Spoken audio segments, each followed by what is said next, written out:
Director Mani Ratnam இயக்கத்துல கார்த்தி நடிப்புல ரொம்பவே வித்தியாசமான கதையம்சத்துல இப்போ உருவாயிட்டிருக்கக்கூடிய திரைப்படம் தான் காற்று வெளியீடை. இந்த படத்தினுடைய ஆடியோ லான்ச் ரீசெண்டா சென்னையில நடந்தது. இந்த இசை வெளியீட்டு விழால என்னெல்லாம் நடந்தது, யார் யாரெல்லாம் மேடையில பேசியிருக்காங்க அப்படின்றத இப்போ நம்ம பார்க்கலாம். ஓ காதல் கண்மணி திரைப்படத்தை அடுத்து மணிரத்னம் இயக்கத்தில் நடிகர் கார்த்திக், அதிதி ராவ் ஹைதரியின் முன்னணி நடிப்பில் உருவாகி வரும் திரைப்படம் காற்று வெளியீடை.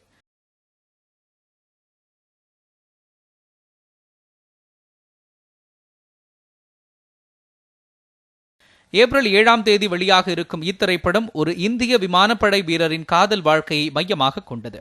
சமீபத்தில் சென்னை சத்தியம் திரையரங்கில் இப்படத்தின் ஆடியோ விழா நடைபெற்றது. இதில் இயக்குனர் மணிரத்னம், நடிகர் கார்த்திக், இசைப்புயல் AR ரஹ்மான் உள்ளிட்ட படக்குழுவைச் சேர்ந்த அனைவரும் கலந்து கொண்டனர். இயக்குனர் மணிரத்னம் மேடையில் பேசியதை காண்போம்.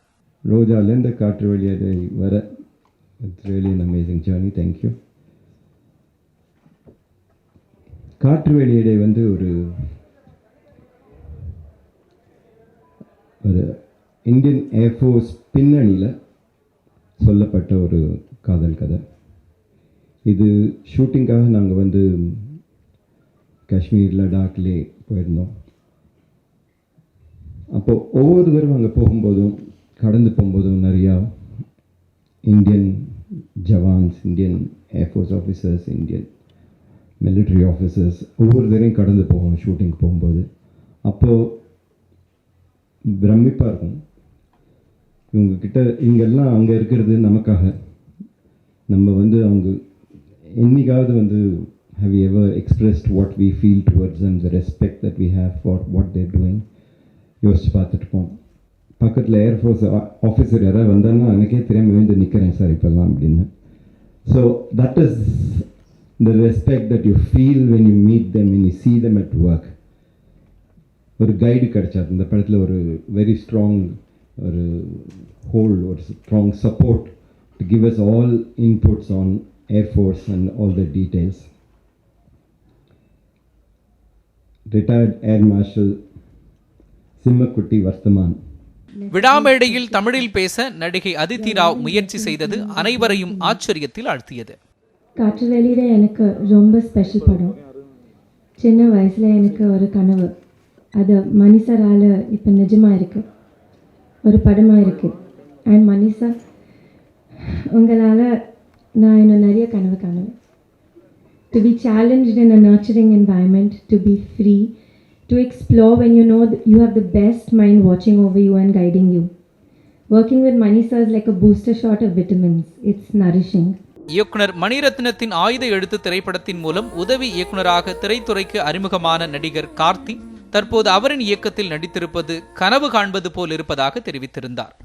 Inspiring your self and being more passionate அப்படிங்கிறது நான் மணிசார்ட்ட தான் ஃபர்ஸ்ட் கற்றுக்கிட்டேன். அப்போ மணிசார்ட் அசண்டாக ஒர்க் பண்ணும்போது எனக்கு ரைட்டிங் தெரியாது, நிறையா படிக்கிறது இல்லை, நான் எப்படி டைரக்டராக போகிறேன்னு எனக்கே பயமாக இருந்துச்சு. ஏன்னா அவ்வளோ விஷயங்கள் தெரிஞ்சிருந்தது, என்னோட கொலீக்ஸ் எல்லாருக்கும் அவ்வளோ விஷயங்கள் தெரிஞ்சிருந்தது. அப்போ மணி சார் ஒரு நாள் பேசிட்டு இருக்கும்போது சொன்னார், உனக்கு நடிக்க சான்ஸ் ட்ரை பண்ணினாரு. அப்போ சார் முடிவு பண்ணிட்டாரு என்னன்னு தெரியல, இவனுக்கு டைரக்ஷன்லாம் வராது, பேசாமல் நடிக்க போயிருந்து யோசிச்சாரா என்னமோ. பட் மணி சார் சொன்னது எனக்கு பெரிய தைரியமாக இருந்துச்சு. ஏன்னா பர்த்திவரன் சான்ஸ் கிடைக்கிறப்ப ஐ ஷுட் ட்ரை இட். நான் சரியா சார் படம் சரியாக ஓடலாம், திரும்ப ஆஃபீஸ்க்கு வந்துடுவேன் சார்னு சொல்லிட்டு தான் நான் போயிருந்தேன். நல்ல வேலை படம் ஓடிடுச்சு, என்னோட லைஃபே மாறிடுச்சு. அதுக்கப்புறம் ஹீரோவாக நான் நடிச்சிருக்கேங்கிறது நான் கிள்ளி பார்த்துட்டா எனக்கு ஃபீல் ஆகுது. It's not chunk inside. இன்னும் நான் அதை ஜீரணிச்சிக்கல இன்னும். ஏன்னா I still feel like assistant director தான். சார் சொல்கிறத கரெக்டாக பண்ணிடணும், முடிஞ்சால் அதோட கொஞ்சம் பெட்டராக பண்ணணும் அப்படிங்கிறது மட்டுமே தான் மைண்டில் ஓடிட்டே இருக்கும்.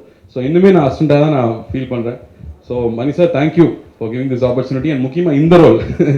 இவ்விழாவில் ஆவலுடன் கலந்து கொண்ட நடிகர் சூர்யா இத்திரைப்படம் நடிகர் கார்த்தியை அடுத்த கட்டத்திற்கு எடுத்து செல்லும் என்று கூறியிருந்தார். மெகா ஸ்டாக்கிஸ் பேனரில் ஹீரோவா மணி சார் இயக்கத்தில் நடிச்சிட்டான் அப்படிங்கிறது எங்களுக்கு ஒரு பெரிய சாதனை. ரொம்ப ரொம்ப சந்தோஷமான ஒரு தருணம் இது. மறக்க முடியாத, எனக்கே அப்படி இருக்குன்னா கார்த்திக் எப்படி இருக்கும் அப்படிங்கிறது I can completely feel it. யூஎஸில் இருந்துட்டு எனக்கு நான் நடிக்க இன்னும் அப்படி எஸ்டாப்ளிஷ் ஆகலை. அப்போவே Karthi he was confident he can be an actor. But கொஞ்சம் பொறுமையாருன்னு அப்பா சொல்லிட்டு இருந்தாங்க. But to see him now here இது கண்டிப்பாக ஒரு பிளெஸிங் தான். எல்லாருக்குமே it's a very very like overwhelming feeling at home. வீட்டில் அப்பா அம்மா எல்லாருக்குமே கார்த்திக் இது மாதிரி பார்க்கறதுக்கு. கார்த்திக் இந்த மாதிரி நாங்கள் பார்த்ததே இல்லை. டோட்டலாக வேறு ஒரு டிரான்ஸ்ஃபர்மேஷன். திஸ் இஸ் நாட் நாங்கள் ஃபர்ஸ்ட் ஃபோட்டோ ரிலீஸ் ஆகிறதுக்கு அப்போ வந்து I think he got to release it. So ஃபேமிலியில் ஒரு வாட்ஸ்அப் குரூப் இருக்குது, அதில் போஸ்ட் பண்ணார். நான் கொஞ்ச நேரம் அப்படியே பார்த்துட்டே இருந்தேன், இது கார்த்தி தானா அது அப்படின்ட்டு. எல்லாருக்குமே அந்த shock reaction to see Karthi completely transform like this.